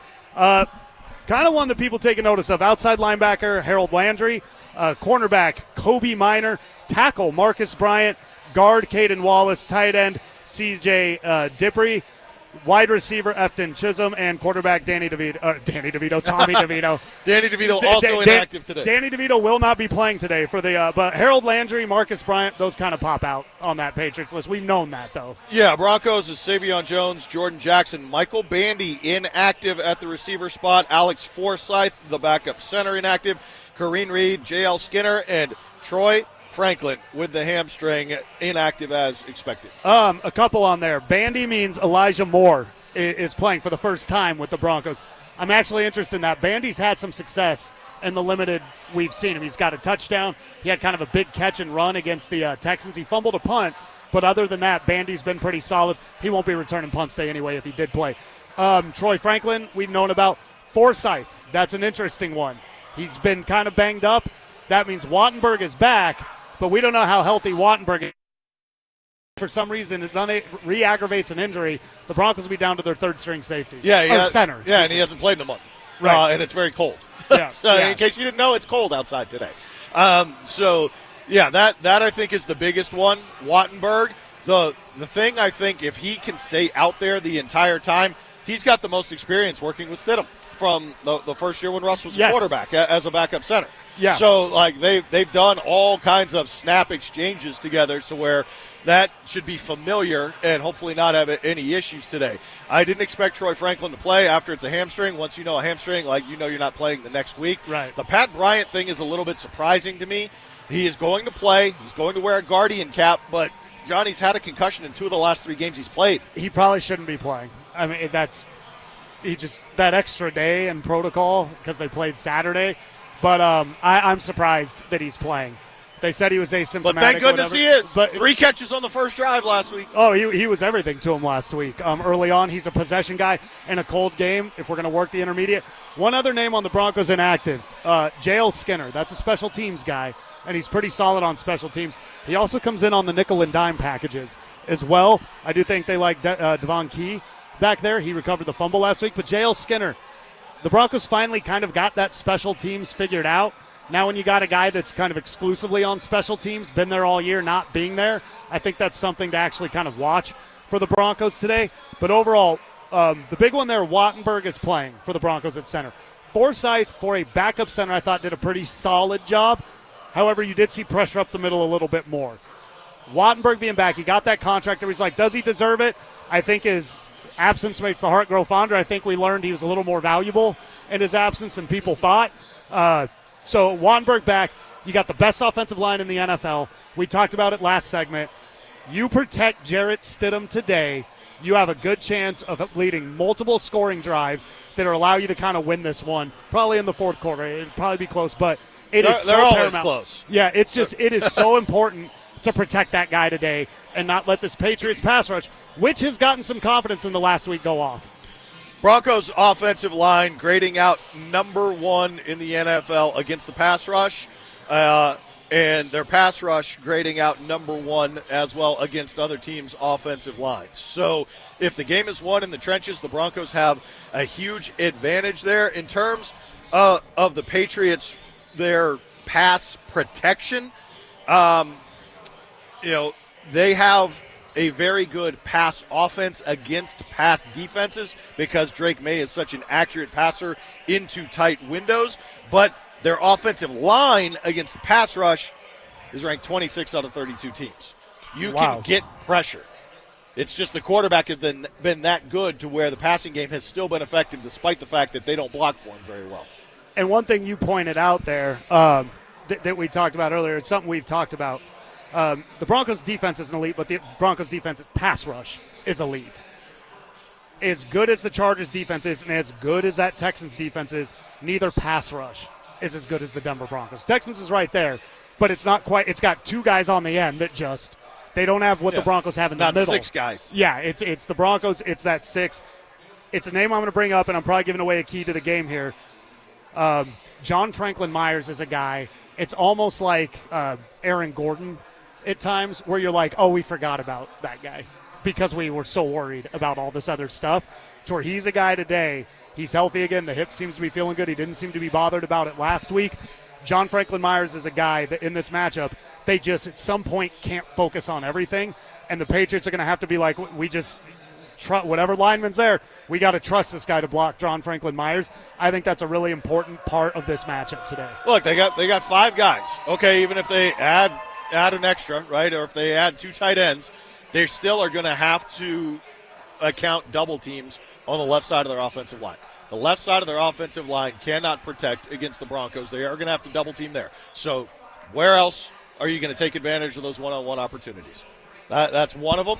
The other one that I've been kind of thinking about all week, because it doesn't happen every game in and game out, but it has happened, and it's happened multiple times for both of these teams.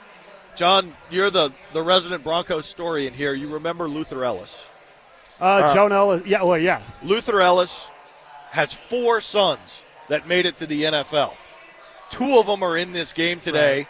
And both Jonah and Christian Ellis have been involved in enormous, game-changing, turnover-creating plays for their teams this year. It almost feels like it's going to be one of those guys that makes a play that flips a drive in the second half of this game and may end up deciding it. That's a wild one today. Yeah, football is in that family.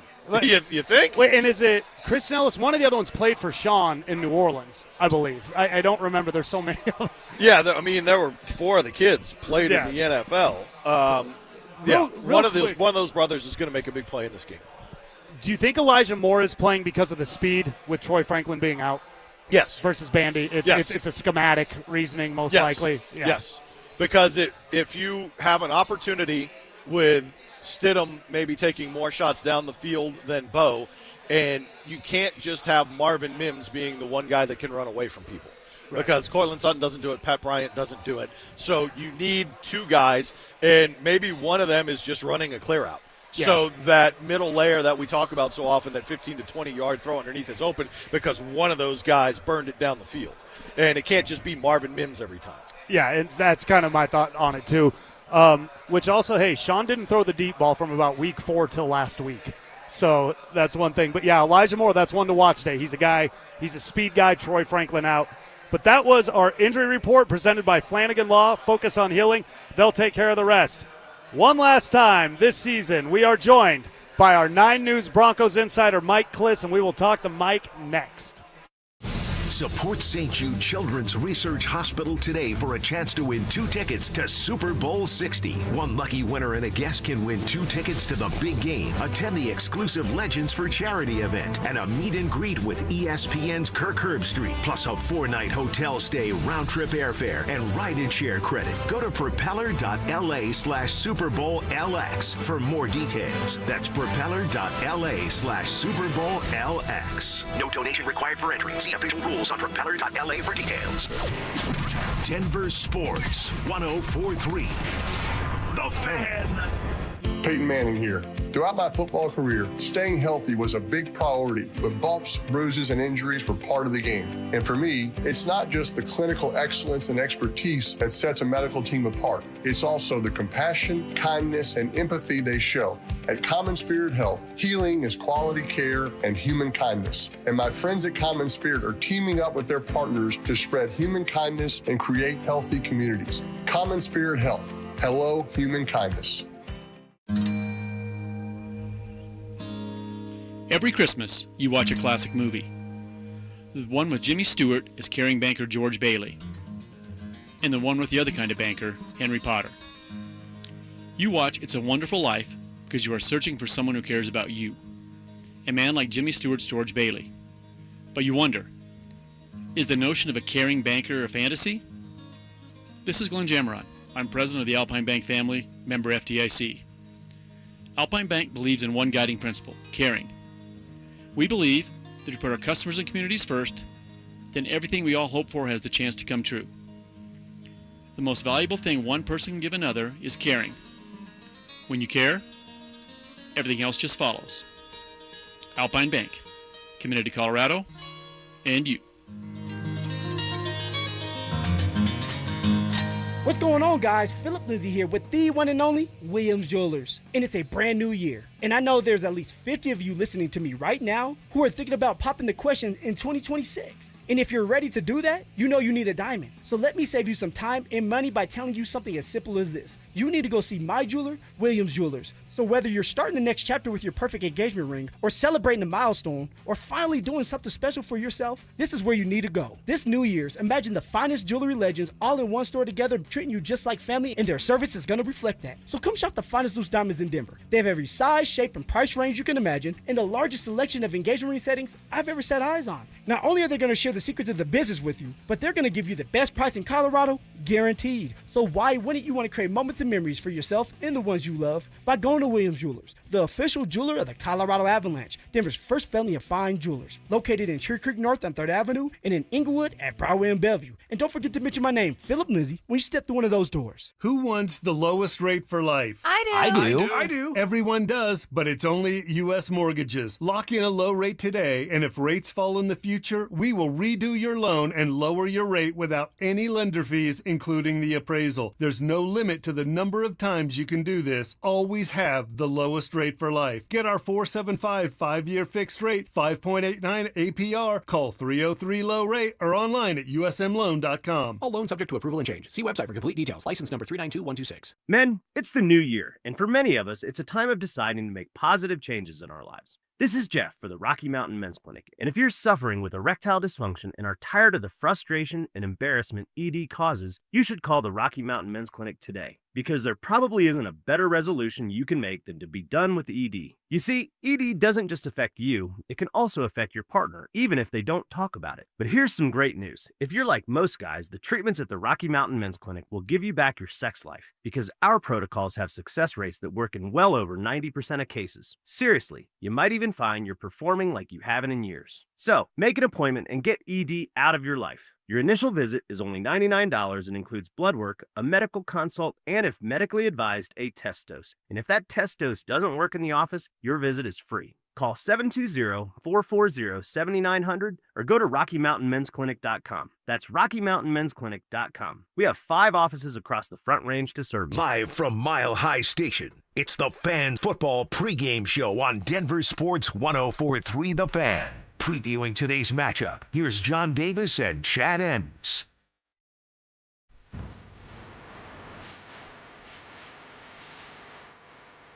We are now joined by our 9 News Broncos insider, Mike Klis. Mike is presented by Fitness Gallery. Mike, just real quick, we've met with you every game this year. How awesome, surprising, just how you view the fact that the Broncos have made it back to the AFC Championship. Yeah, AFC Championship game and at home, you know, with the number 1 seed. A little better than I thought. Better than I thought. I had them going to the playoffs this year, but more along the lines of 11 wins, well, and a playoff win, and so they've got that. But I would definitely say they were a couple wins better. Maybe my prediction should have been right with some of those games they won. that they pulled out, and but been a fun trip for the Broncos for sure. Mike, I joked this week that you could give an MVP of last week's game to the doctor in the blue tent that cleared Marvin Mims a concussion after the opening kickoff. Were you surprised at all this week after 2 concussions in his last 3 games that Pat Bryant is able to go today? Yes, I was, and you know, I think that's well, Troy Franklin's down, and they've got Elijah Moore basically to as depth to help fill in there. But yeah, I'm a little surprised, but maybe you know, to give the, you know, to make sure that they're looking out for his best interests. Maybe they held him out last week. You know, he could have been possibly cleared last week, and but they held him out as a precaution. That could have been too. They don't reveal such things, but yeah, you know, it was a kind of a nondescript hit, and that's sometimes what happens with concussions when they go back to back. Is each one seems to be less of a blow that brings on the concussion. So that's something they definitely have to monitor. But, here it is. When you're in the there is no tomorrow, these type of things happen. Mike, I personally was a fan of the way Sean Payton's handled this whole Jarrett Stidham thing, the kind of unwavering confidence that he's displayed. I thought it was necessary, specifically to the guys in the locker room. From what you understand, how long, if at all, was him believing in Jarrett Stidham? Yeah, you have no choice, and the Bo's missing out on the big game, but the rest of the team isn't, right. And so everybody's all in. I mean, it's the way it works in football. It's not like us, in the media that overanalyzes and critiques everything. Football, Luke Wattenberg went down, and Alex Forsythe stepped in and did the job, and they still won. They kind of look at Bo as another player. Obviously, quarterback's bigger, but it's not. The quarterback position is maybe bigger to the fan base, bigger to the media. Then inside the locker room, it's more he's just another guy. Obviously, they understand that it all starts with the quarterback, and everyone understands if you don't have a quarterback, you're not going to win. But it's more all for one for all type of environment inside the locker room. Everybody just worries about their own job. It's such an insecure business anyway. They're all trained to just worry about their own job and not anybody else's. Mike, if you watch the Patriots the last 2 weeks, you might think they're the 85 Bears on defense with what they did to Justin Herbert and C.J. Stroud, but those were easily the two worst offensive lines in the playoffs and maybe among the worst in the NFL in their current state. That's not the story today when the Broncos maybe have the best and have given their quarterback the most time to throw all season. Bo has done such a great job of staying out of negative plays. How confident are you that Stidham, whether he makes the positive plays or not, keeps them out of the negative plays today? Yeah, I'm not confident or not confident. I think Stidham can do the job. I know he's capable of doing the job. I'm just not sure today, given the difficult situation he's been put in, he's going to be on top of his game. I mean, he hadn't played a meaningful snap in 2 years. Here it is, a situation where it's Super Bowl or stay home. That is a tough task. Like you say, the Patriots defense is very, very good. Can do the job. I think he can do the job if he had been playing 3 or 4 weeks in a row. I just, like everybody else, got to see him play. Got to see what he does coming cold off the bench to play in such a big game. That is just, I know everyone's optimistic, but I also want to let people know if it doesn't go his way for a couple quarters, this is a tall task they're asking him to do. Mike, there's all kinds of Broncos head coaches involved in this game. You got Sean Payton, Vance Joseph, and Josh McDaniels. The Josh McDaniels-Vance Joseph matchup, I think, is one of the most interesting today. As good as the turnovers were last week, this defense since Thanksgiving does not get off the field very well. How do you like that matchup today, Josh McDaniels, Vance Joseph, and their units going against each other? Yeah, I agree. That's a big matchup within the game here. I think what the key is that Drake May, in the last 2 playoff games, has fumbled 6 times, lost it 3 times. And the Broncos' defensive strength is rushing the passer. They led the league in sacks. Nick Benito, and like you say, the Broncos have had all these takeaways the last 2 games. They had 12 takeaways, which was through 16 games, which was an all-time team low through 66 years. They'd never had as few as 12 takeaways in 16 games. And then all of a sudden they have 7 in the last 2. So some of the confidence, a lot of the confidence the Broncos have, people, Bronco fans, the reason why a lot of media think the Broncos can win this game is because their strength, rushing the passer, sacking the passer, hitting the quarterback, matches up against the fact that Drake May loses the football when he gets hit. Now, he's also very good under pressure if he holds onto the ball. Great stats under pressure. But takeaways is going to be the key to the game. And that, on paper anyway, seems to favor the Broncos. Mike Vrabel's obviously a great coach, no dummy. He knows that as well and may very well rely on that really strong running game. When the Broncos have shown the inability to really stop the run and going up against Stevenson and Henderson, is it too late for them to try anything different schematically, or do they just have to hope for the best today? Well, they're number 2 in the league against the run. It's hard to give up 30 points when you have 5 takeaways. But that's what the Denver defense did, and it says something about how strong the Bills' offense is. They just were careless with the ball, especially Josh Allen last week. So it will. We'll see how it plays out. But yeah, I would say stopping the run is paramount for the Denver defense, and definitely have to do better than they did last week. And there's been a couple games down the stretch here where they haven't stopped the run, but overall they've been pretty good this year. Mike, just very last one is nobody wants to lose their starting quarterback, but if there's one coach that'll salivate at the opportunity to prove just how good of a play caller they are and win it with a backup quarterback, it's Sean Payton. He said he's going to let it rip. Just for kind of where you sit, do you think Sean Payton is kind of looking at this opportunity as a way to prove I can win this with the guys that I pick, and he's going to go out there and really let Jarrett Stidham go today? Yeah, I don't know if he'll let him go, but I do think he is relishing the thought of winning the game with a backup quarterback.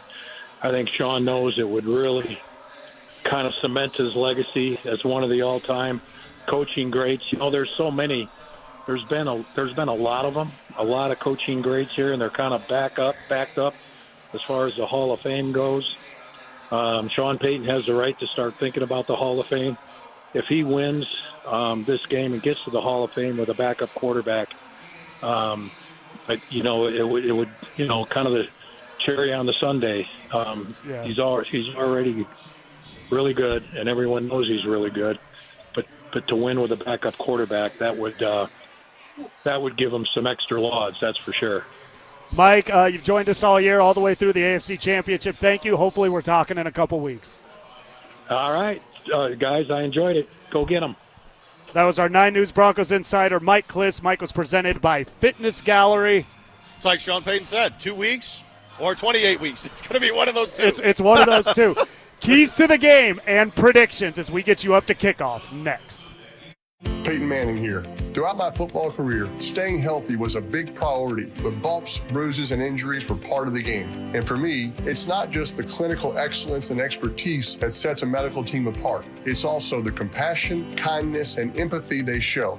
At Common Spirit Health, healing is quality care and human kindness. And my friends at Common Spirit are teaming up with their partners to spread human kindness and create healthy communities. Common Spirit Health. Hello, human kindness. Most people don't think about their garage door until it stops working. Hi, I'm Tommy Mello, owner of Don's Garage Door Service. A noisy garage door is a cry for help.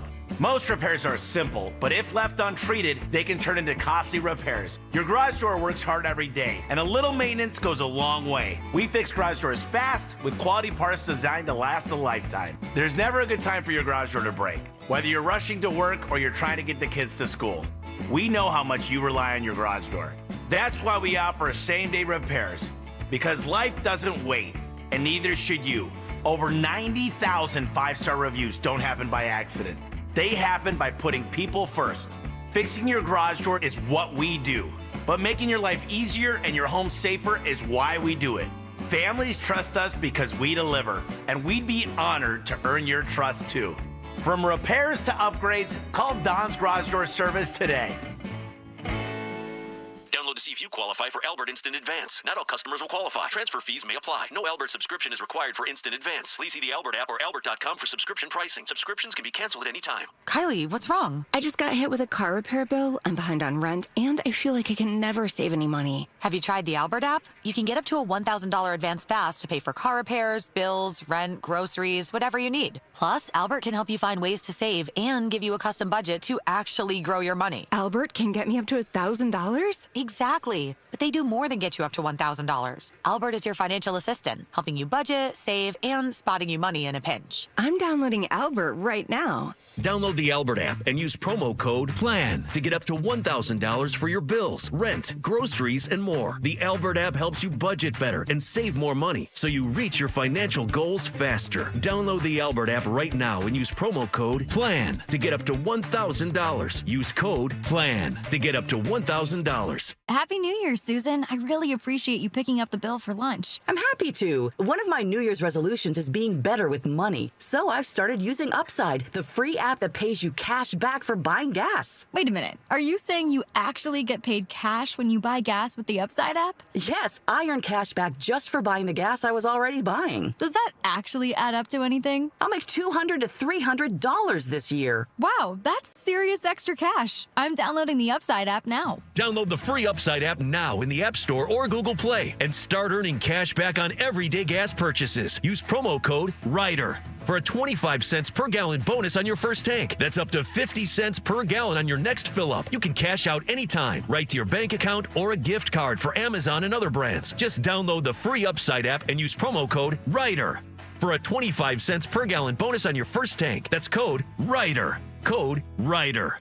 Offers vary by user and location. Go to upside.com for terms and conditions. For 60 years, this Toyota location has served Colorado drivers. And today, Groove Toyota carries that legacy forward with family-owned values and a smarter way to buy. Right now, Groove Toyota has over 150 used vehicles on one lot, with more than 50 priced under $15,000. So finding something that fits your budget is easier than you think. Inventory changes daily. See what's available today at GrooveToyota.com or visit us on Broadway in Inglewood. Groove Toyota. Start here. Go anywhere. Live from Mile High Station, it's the Fan Football Pregame Show on Denver Sports 104.3 The Fan. Previewing today's matchup, here's John Davis and Chad Andrus. I am getting ready. If you're looking on the stream, I'm now all layered up for the game. Thank you to Chad Andrus helping me get the jersey on over the heated jacket. And I have another coat because I take this weather very seriously. Real quick, we've done a lot of these this year. Want to shout out our guy Rock and Roll Brian, who gets down here, sets everything up for us, makes sure the audio comes through, everything works out, and of course Alex behind the glass. Chad and I get to only worry about talking sports because of these two guys. So thank you to the both of you for everything you guys did for us down here at Mile High Station, Alex and Rock and Roll Brian. Chad, Broncos, keys to the game. I'm going to start right here. Evan Ingram. Jarrett Stidham had success with him in the postseason. Bo Nix often doesn't find him. He gets upfield better than anybody on this team. He's more decisive when he has the ball in his hands. We've seen him make plays with the ball in his hands. The Washington game, the Philly game, being a key reason the Broncos won those games. Jarrett Stidham, take advantage of the tight end. That's a mismatch against any defense. Let's finally see it today. And man, what a welcome sight. That would be early in the first half, right? That would be an encouraging sign, I think, for everybody in the building. If you see him with a couple early catches, you see the middle of the field, and, not just a first down, but like an 18-yard first down, right? A big chunk play. Yeah, that would be huge if they can get to it early. My first and probably biggest key to the game is the Patriots have looked like world beaters on defense in their two playoff games so far, but this offensive line is not the Chargers or the Texans. It's not a bunch of backup tight ends like you called the Chargers all season, and it's not the turnstile that is the Houston Texans. They're now playing the best offensive line in the game. They have to show up that way. They have to protect Jarrett Stidham and give this guy a chance. I have confidence that Jarrett Stidham has the ability to play well, but it's up to the offensive line to make sure he has the opportunity to play well. They have to not just be good and solid like they have been all year. They have to dominate up front. Yeah, push them around, tire them out, make it so late in the fourth quarter they're done. Chad, this is not an easy game today. Everybody believes in Jarrett Stidham, and I hope Stidham feels that. I think the team's behind him. I think he should feel that. This is a huge game, and we're playing the best team besides the Broncos healthy in the AFC. The Patriots are here for a reason, and they just beat two good teams. This is not a team that's a product of a bad schedule. They blew out the bad teams. Well, they are a product of a bad schedule, but it might not be the only reason why they're here. But it might be the only. They're a good team, and they have a great coach. And these two teams ended up here the same way. They had a bad hire a head coach, and they said, well, that was stupid, and they got rid of him, and they immediately hired somebody established. Mike Vrabel is great. Josh McDaniels is a good play caller. He's an abject disaster. If you ask him to do anything else in your organization, he'll ruin everything. When you hire Josh McDaniels, you go, you're only calling plays. Do not touch anything else. Like when you leave the office, you're going, don't touch that. Do your job and quit making blank up. That said, this is on Sean Payton, what I'm about to say right here, and I think this is huge. You score a touchdown on your opening offensive drive. That's your scripted plays. That's a place Stidham should like the best. That's where Stidham should be the most comfortable. And as a play caller, you should know how to give him the sequence of plays to make Jared Stidham the most comfortable. I'm not saying it has to happen, but it's very, I think, important for the Broncos to score on that opening drive when Stidham has everything that he likes the best. Go down there, score, kind of set the tone that way with the Broncos. It absolutely cannot be a 3-and-out. Right, right. And nobody can let him down with a drop ball or a turnover. Cortland. And what that does is it not only gets Stidham in the game. Say, yes, you haven't done this in 2 years, but you're doing it now, and look, you're fine. Yeah. And he's locked in, and he's ready to go. There's no more jitters. There's no more wondering how this is going to play out. But then it also gets the crowd in the game.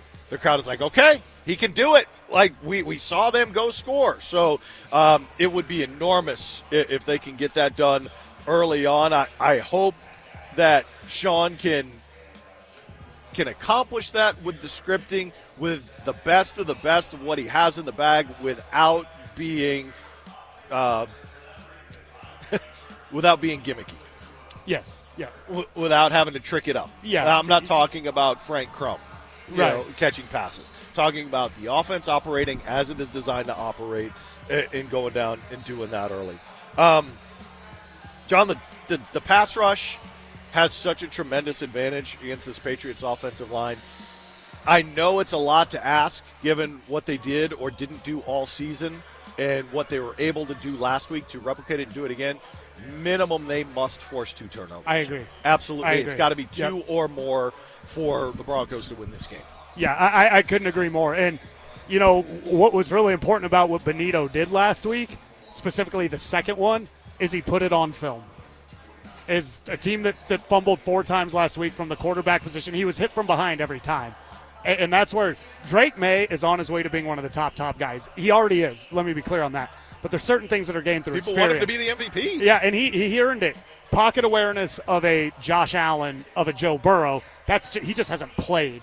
So it's not that he doesn't have it or can't have it or he'll never get it. There's just he's only played so much. We saw it last week. Will Anderson was in there so fast. Now, to be fair to Drake May, I don't know if anybody could have avoided that hit, but Drake May seemed to not see it coming. Benito putting that hit on Allen last week, that was more effective than anything the Texans did. That was more brutal. It was more blown off the line. That's going to happen. You don't have to force the fumble on him every time. I do agree 2 turnovers, but you have to get it in his head. I may not see this guy half the time, and that can get a guy to throw it early. That can get a guy to panic. 2015, they had Tom Brady seeing ghosts out there. So, again, the pass rush, kind of like last week, hit him often. Yeah, and Benito gets there faster than anybody. Faster than Will Anderson, faster than anybody in the league. So there's a real opportunity for him to not know that is coming at all or be, kind of bewildered back there early on. It's like, how is it there that fast? How do I have that little time? And maybe I shouldn't say force 2 turnovers. I might have to expand that statement to say that they need to be +2. That's just the same. Yeah. The defense needs to create a situation if the offense drops the ball literally that they need to be a +2, so whatever that takes. Yeah. Any last keys to the game? I think the last one that I would have is I need to see more up the middle of the defense against Ramondre Stevenson because I fear that this guy is just going to go 5, 7, 7, 9, 14, 5, 14, 11, and it's just going to be a sledgehammer. And this is why Dre Greenlaw is here. This is what the difference is in last year's roster to this year's roster. There needs to be something different and I know Mike Klis threw it out there. Look, they were second in the league against the rush offense. Did it look that way to you? No, the numbers may reflect that. They haven't looked second in anything in 2 months. Okay. So, I don't. I am most concerned about Ramondre Stevenson, and then maybe as a spell or after they've been beaten down and hammered on for a while, Travion Henderson, who has ridiculous speed. Those guys just battering them to death. You're not going to stop this offense, and that would be dumb to think. They're too high-powered. They're not elite at any skill position, like as far as individual talent, but they've got really great players at all of them. Like maybe they don't have the best running backs, but they got 2 top running backs. Maybe they're not the best tight ends, but they're 2 of the top tight ends. And they've got very effective receivers. It's really just the offensive line that's a bit of a question mark with the Patriots. Oddly enough, my last key to the game was Dre Greenlaw. So we both agree on that. And it's the rotation there. One thing I'll say, Vance, when they're inside the 10, Jonah Ellis, DeAndre Tillman, off the field. Benito Cooper, stop doing that. It's the AFC. Jonah Ellis got beat bad on a touchdown last week on a play he should not have been in the game. Stop doing that. What are you resting people for right now? So, Vance, you got to outdo Josh McDaniels. Let's get to predictions. Alex, behind the glass, what do you got? Broncos, Patriots. This one, give me 24-21 Broncos. There we go. I love it. Chad? I've been hot all week. I've gone back and forth. I think a large part of the week I had talked myself into a Broncos 27-26 victory. And it's just, I woke up this morning, I felt a little different about it. It's been so long since Jarrett Stidham has played, and we see the 1 or 2 plays make a difference in the outcome of this game. And if he makes any blunders at all, it's going to change the outcome of the game. I hate to say it, John, I'm going Patriots 27-20. I appreciate your honesty. I hate you for it, but I appreciate. No, it's that's. What I don't want to be right. Yeah, I'm not trying to be right. I'm just saying what I think is most likely to happen. I'm not here to cheerlead. But you got to be. We hope you're wrong, right? Yes, I absolutely hope I'm wrong. I got Chad. I got the Denver Broncos. I actually got them by a touchdown. I think there's some weird scoop and score pick six that's the difference in the game today. But you're right, Jarrett Stidham. If it looks off, if he looks panicked, it's going to get rough for the Broncos. But Denver Broncos, AFC Championship. Hope everybody enjoys it. Join us for the Fan Football Postgame Show with Mike Rice.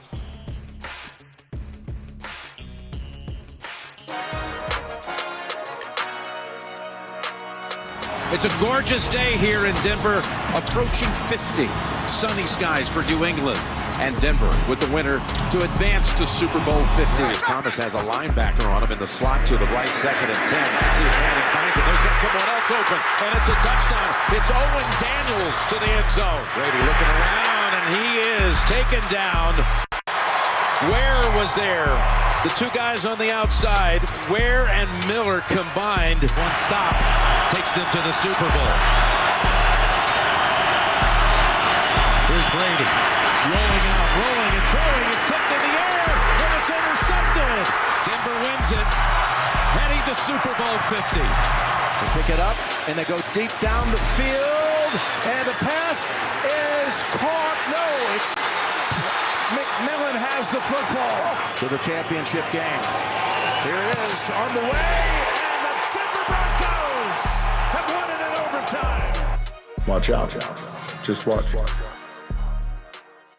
Support St. Jude Children's Research Hospital today for a chance to win 2 tickets to Super Bowl 60. One lucky winner and a guest can win 2 tickets to the big game, attend the exclusive Legends for Charity event, and a meet and greet with ESPN's Kirk Herbstreit, plus a 4-night hotel stay, round-trip airfare, and ride-and-share credit. Go to propeller.la/Super Bowl LX for more details. That's propeller.la/Super Bowl LX. No donation required for entry. See official rules on propeller.la for details. Denver Sports 104.3. The Fan. Peyton Manning here.